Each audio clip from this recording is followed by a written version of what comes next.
Hola, antes de comenzar con esta historia me gustaría que le hicieras like a este vídeo y te suscribas para poder subir más contenido como este.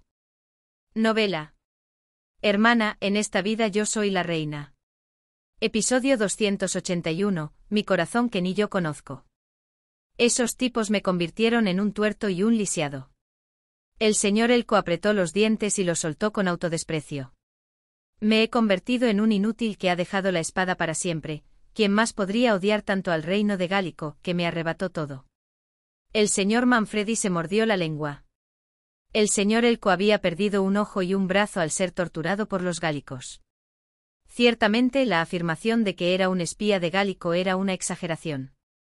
Alfonso también miró al señor Manfredi con ojos sombríos. Elko, sin lugar a dudas, había pasado por todo tipo de dificultades en la Tierra Santa. Se ofreció voluntario para hacer trabajos que todos evitaban, con el pretexto de no ser un combatiente. Dudar de su lealtad no era algo que una persona pudiera decir. El señor Manfredi, que se arrepintió en secreto después de hablar y recibió la mirada de Alfonso, se disculpó dócilmente. He dicho una tontería, señor Elko. Pero Elko respondió con los ojos brillantes. Soy un vagabundo sin familia. No deseo nada más que la prosperidad del príncipe Alfonso. El señor Manfredi no pudo evitar asentir. Hasta aquí llegaba la investigación de por qué Elko estaba tan a favor del matrimonio de la gran duquesa Lariesa y el príncipe Alfonso. Pero el señor Dino aún no se había rendido. Príncipe, ¿por qué no nos lo dijo? El señor Dino era el asistente más cercano que mejor sabía cuánto Alfonso odiaba a Lariesa y que sentía por Ariadne. No tenía por qué hacer tal sacrificio. Si nos hubiera consultado, habríamos encontrado una manera. En ese momento, era lo mejor. Cuando Felipe IV amenazaba la vida del príncipe Alfonso, si Alfonso moría disfrazado de accidente o enfermedad, todo habría terminado. Nosotros habríamos sacrificado nuestras vidas para que el príncipe escapara. Es mi responsabilidad protegerlos. Alfonso continuó con las palabras restantes, con voz grave. Y Elko es la prueba de que no he cumplido con mi responsabilidad. El señor Dino se quedó sin palabras, y el señor Manfredi también. Solo el señor Elko bajó la cabeza al suelo, con los ojos ligeramente enrojecidos. Así que no discutan más sobre este asunto. Alfonso miró por la ventana en silencio. De todos modos, León III ya se había enfurecido al enterarse de que su hijo ya tenía esposa. ¿Te casaste sin mi permiso? El príncipe Alfonso, arrastrado al estudio de León III, dispuesto detrás de la sala de audiencias pública, dijo con calma. Su Majestad ya lo había permitido. ¿Qué, cuándo, a quién? Al perplejo León III, el príncipe Alfonso respondió. Es la gran duquesa Lariesa de Gálico. ¿Qué? Fue Su Majestad quien me envió a Gálico para que me casara con esa mujer. ¡Ja! León III estalló en cólera y gritó. En ese entonces era en ese entonces, ahora es ahora nunca lo habría permitido. León III se apresuró a enumerar las razones por las que Alfonso y Lariesa no podían casarse. Si se trata de Lariesa de Valois, desde el principio no me gustaba su carácter. Además se dice que últimamente su salud ha empeorado y que no sale de la gran ducal, no se puede casar al heredero de Etruria con una inútil que no tiene buena salud. El carácter de la gran duquesa Lariesa era el mismo entonces que ahora. La razón de la oposición de León III era, para ser precisos, que la gran duquesa Lariesa ahora era un partido inútil que no traía pólvora. Esto se debía a que la situación política había cambiado desde entonces. Al expresar su descontento sin el meollo del asunto, se convirtió en una oposición sin lógica. El príncipe Alfonso respondió con indiferencia a la obstinación de León III. Ya he firmado el contrato matrimonial. ¿Qué dijiste? León III ordenó que le trajeran el contrato matrimonial de inmediato. Era para revisar su validez legal. Probablemente en este momento el sirviente de León III estaría corriendo hacia él con el contrato matrimonial de Alfonso, que había recibido de la gente del palacio del príncipe. Alfonso también tenía una idea de que podría haber problemas legales con el contrato matrimonial. Esa era la razón por la que no había revelado públicamente hasta ahora que se había casado con la gran duquesa Lariesa. ¿Y si fuera inválido, qué? El príncipe Alfonso no tenía mucho interés en la validez o invalidez del contrato matrimonial. León III se quejó amargamente de la mala salud de Lariesa. Eso era algo que Alfonso también había sentido indirectamente a través de sus cartas. Lariesa escribía con frecuencia que estaba postrada en cama o que no había podido salir durante mucho tiempo. Su caligrafía tampoco era tan pulcra como antes. En la última parte de la guerra, los intervalos entre las cartas eran irregulares, a veces escasos, o a veces llegaban varias de golpe. Parecía que no había podido enviarlas durante el periodo en que estuvo enferma. Sin embargo, para Alfonso, esa no era una razón para no casarse con Lariesa, sino una razón para casarse con ella. Una mujer que solo me miró a mí, perdió su oportunidad de casarse y arruinó su salud. Independientemente de si sentía afecto por ella o no, de todos modos era una persona lamentable y desafortunada. Es mi responsabilidad. Alfonso volvió a mirar por la ventana. En este palacio, Alfonso le había dicho a Lariesa que no la amaba. Desde esta misma ventana, incluso después de ver a Lariesa suplicando un último encuentro, había rechazado su audiencia. Todo porque amaba a la chica de cabello negro. De repente esbozó una sonrisa amarga. Lariesa había sido devota y leal a Alfonso durante los últimos 4 años. Eso sin tener en cuenta el hecho de que esa devoción era retorcida y dolorosa. Sin embargo, la decisión de asumir la responsabilidad de la gran duquesa Lariesa la tomó muy recientemente. Para ser exactos, después de ver a la chica de cabello negro alejarse entre la multitud en los brazos de Rafael. Alfonso le dijo abiertamente a León III que estaba casado con la gran duquesa Lariesa. Esa era la mejor manera de evitar que se discutiera un matrimonio con la joven hija del gran duque de Oldenburgo. También era cierto que había firmado el contrato matrimonial con la gran duquesa Lariesa.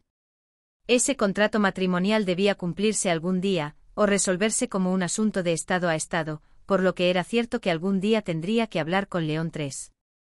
Pero podría decirse realmente que no fue un acto impulsivo el haberlo dicho tan de repente delante de los ministros. Después de verla vivir fielmente día tras día después de su desaparición, se enfureció. Alfonso, como cuando era niño, se sentó en el alféizar de la ventana de su habitación, con la espalda apoyada en la pared y las rodillas flexionadas. Era el mismo lugar donde una vez había reflexionado sobre qué hacer y cómo pasar el tiempo con Ariadne en la villa de Taranto. La duquesa Rubina recibió una buena noticia y una mala noticia. ¿Qué es este sonido de un fantasma pelando cáscaras de trigo? Lo que la enfureció fue la carta de su hijo César. En respuesta al mensaje de su madre de Alfonso ha regresado, así que tú también debes volver a la capital, su hijo le envió de repente un poema alabando el hermoso paisaje de la finca de Pisano. ¿Esto significa que no va a bajar? ¿Cómo podría responder yo? Sí, ¿qué esperaría yo de ti? Rubina, que había molestado a la dama de compañía que estaba a su lado, arrojó la carta con irritación. No hay sirvientes útiles. La duquesa Rubina refunfuñó, sin importarle si la otra persona la escuchaba o no. La dama de compañía de la duquesa, que provenía de una familia noble de bajo rango de la que nunca había oído hablar, derramó algunas lágrimas. Pero también había buenas noticias. Octavio, el hijo del difunto conde Contarini, se había convertido en el nuevo conde Contarini y había heredado el puesto en el gabinete que ocupaba su padre. Su Majestad, de verdad.